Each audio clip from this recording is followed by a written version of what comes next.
Hayeng pangthokkadouriba India ki Independence Day Thouram Asiga mari Leinana ayuk pung taruk tagi numidang pung taruk phaoba emergency thamle haina lona thingkhraba lalhoulup KCP People's War Group na khang-hallakli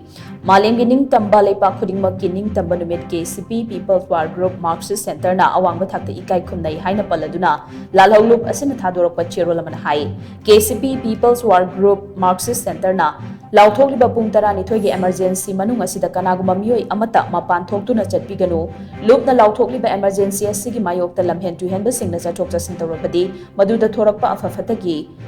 wakat loop asina tanabagi matam lairoi adumoinamak water supply electricity ritual ceremony amadi ana layenga mari lainaba singde emergency asina konsiloi hairi cherol asina hai awang nongpok lamdam namthanaba indiana jatharakliba lalong asi asuki matik mai kayami adubo miyam gi asengba lalhogdi kaidawnungda namthaba ngamloi haibisi india gi policy maker singna khangadabani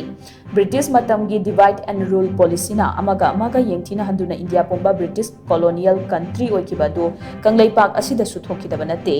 indiana among nawhongnana draconian rule amasung policy kaya yalaklabasu kanglai khunai asina hana mangjongnana history repeat the same haina british imperialist period matamda phakhraba parangaptani haiba sisu lenga kamadi makhoigi mamai chumliba neo colonial indiana khangjinbada kanagani indiana maning tamba fangdringaida kanglai pakna nong mahana ning tamba phangki haiba asimasu khangjin kadabani manipur constitution act 1947 ikai khumna bidana